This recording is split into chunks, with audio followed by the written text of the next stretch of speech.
Finally, the Raiders have sorted out their quarterback situation, but the question still remains, is this decision the right one? And if it is, how long can the Raiders rely on this quarterback? And what does the future hold for the team? Let's try to understand what impact this decision might have on the Raiders' future. What's up, buddies? Welcome back. If you are new here, make sure you hit the subscribe button. We cover all AFC West news here on this channel. So, the Raiders officially traded for quarterback Geno Smith. This move has been generating a lot of buzz, and there's plenty to unpack here. The Raiders have been exploring numerous quarterback options for some time now. We've heard rumors about them going after players like Matthew Stafford and Sam Darnold, along with names like Justin Fields and Russell Wilson being thrown into the mix. But now it's confirmed Geno Smith is their choice. Earlier, I mentioned in a previous video how Diana Russini, a reliable NFL insider, hinted that the Raiders were eyeing the veteran quarterback market, specifically targeting a current starter. It turns out Geno Smith fit that description. The Raiders secured him by giving up a third-round pick. Now, let's address the reactions because I've seen a lot of mixed opinions. Many fans aren't thrilled about bringing in Smith, and honestly, I can understand why. Statistically, he hasn't been very impressive over the last few years. In fact, his performance has been on a steady decline. 3 seasons ago, he threw for 30 touchdowns against 11 interceptions. But fast forward to this past season, and those numbers dropped to 21 touchdowns with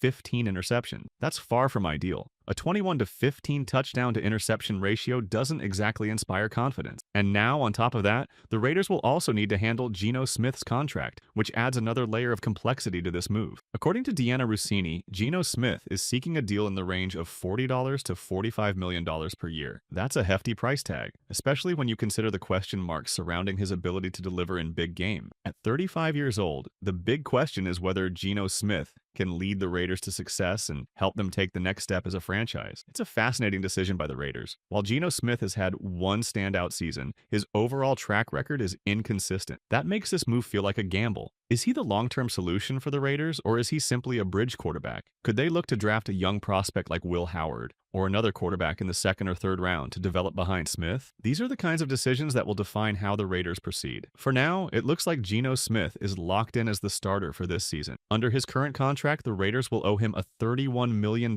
cap hit this year, while the Seahawks will absorb $13.5 million of dead money. From a financial standpoint, $31 million for a starting quarterback isn't bad. In fact, it's relatively affordable compared to other non-rookie contracts. However, Smith is pushing for a new deal, and it'll be interesting to see how negotiations unfold. Whether the Raiders commit to him long-term or keep their options open will likely depend on how this season plays out. In general, I think Geno Smith's value is closer to $30 million per year. Paying him something like $45 million would seem excessive, given his recent performances. Regardless, the Raiders have made their move, giving up a third-round pick to acquire him. While it's a step forward in one sense, it does mean they're now out of the running for younger prospects like Shedeur Sanders or Cam Ward. That said, going all in on Geno Smith signals that the Raiders are firmly in win-now mode. This approach ties back to moves like Max Crosby's contract, where the first 2 years had higher cap hits and significant guaranteed money. The lack of guarantees in the later years suggested that the team was looking to push for immediate success. Now, with Smith in place, the Raiders appear to be doubling down on that strategy.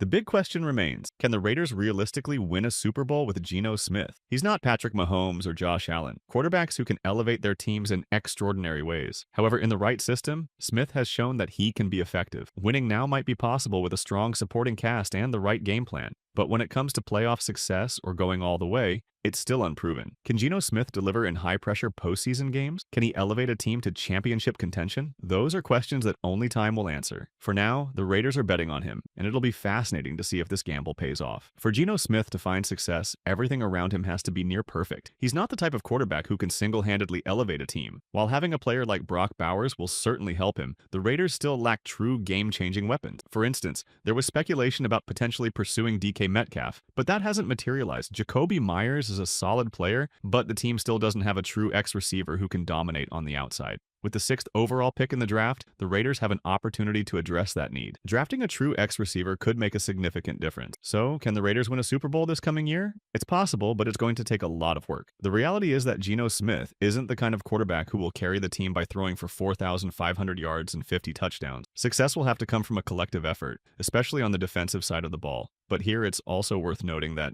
the Raiders can't rely on Smith for too many seasons. They'll eventually need to find a quarterback who can take his place. With Smith in the mix, we can expect the Raiders' situation to improve significantly next year, which means they likely won't have an early pick in the next draft. I'm expecting the Raiders to qualify for a pick somewhere between 15th and 20th, so they'll need to consider that. If they don't pick a quarterback this season, the opportunity might become even slimmer next season. Therefore, one option could be to use this season's first or second pick to secure a quarterback. Along with this, the Raiders also need to revamp their defensive line. This unit has to become dominant. Bringing back Malcolm Kuntz could be one option, but if not him, they'll need to pursue a high-impact edge rusher like Trey Hendrickson or another elite talent. The goal should be to build a defensive line that complements Max Crosby and Christian Wilkin, or whoever ends up alongside them, so that it can carry the defense. We've seen teams like the Eagles thrive with a strong defensive line, and the Raiders should aim to replicate that formula. If they can fortify their pass rush and create a defense capable of consistently pressuring opposing quarterbacks, they'll give themselves a real shot at competing this season. We've seen other teams like the Chiefs build success through a strong defensive scheme. Even though they have Patrick Mahomes, the Chiefs' offense hasn't always been as dominant in recent years. Their defense has stepped up to carry them in key moments. For the Raiders, the same principle applies. Geno Smith's ability to succeed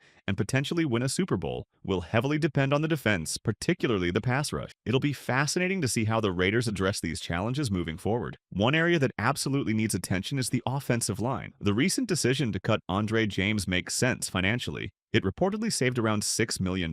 James wasn't expected to be the starting center anyway, so reallocating those funds could help strengthen the line. By adding another $3 to $5 million on top of those savings, the Raiders could potentially bring in a legitimate starting guard. Having a solid offensive line is crucial for Geno Smith's success. Looking back, the Seattle Seahawks offensive line 3 years ago was a significant factor in Smith's standout season. When the line began to decline due to injuries and departures, like Damian Lewis heading to the Panthers, it directly impacted Smith's performance. For the Raiders to avoid a similar drop-off, they'll need to prioritize building a reliable line around him. In short, for Geno Smith to thrive, the Raiders need both a strong defense and a solid offensive line. It's a formula that has worked for other teams, and if the Raiders can pull it off, they'll give themselves the best chance to make a deep playoff run. The Raiders could also draft one of the top running backs in this class to complement the upgraded offensive line, with Colton Miller already ranking among the best run-blocking tackles in the league, and Jackson Power-Johnson anchoring another spot. Adding someone like Jenkins would create a dominant foundation. Leaving the other guard position open for competition between players like Alex Kappa and Dylan Parham would further strengthen the unit. At right tackle, DJ Glaze should get the opportunity to prove himself, with adjustments made as necessary. On top of that, bringing in a true number one wide receiver such as Tetaroa McMillan or Travis Hunter would add another layer to the offense. A player of that caliber would give Smith the reliable target he needs to elevate the passing game. With a revamped offensive line, a strong running game, and a go-to receiver, the Raiders could set Smith up for success. Ultimately, Geno Smith will be the Raiders' starting quarterback moving forward. If the team commits to building a strong supporting cast around him, there's a path to making this a competitive season. It will all come down to execution, both in the draft and in free agency, as the Raiders look to solidify their roster. I do believe Geno Smith is an upgrade for the Raiders compared to their quarterback situation over the last 3 or 4 years. I'm optimistic that he can lead this team to the playoffs, but the bigger question is whether he can win playoff games or even a Super Bowl. That's still uncertain and largely depends on how the rest of the roster shapes up this offseason. Having Chip Kelly as the offensive coordinator adds a layer of intrigue. He's one of the better offensive minds the Raiders have had since John Gruden, and it'll be interesting to see how he schemes around Smith's strengths. While I'm not overly excited about the trade, I recognize it as an upgrade. Now, it's about seeing how the team comes together and if Smith can be the quarterback to take them to the next level. What do you guys think? Are you excited about Geno Smith joining the Raiders, or do you have your doubts? Let me know your thoughts in the comments. Don't forget to like and subscribe, and I'll see you next time with another video.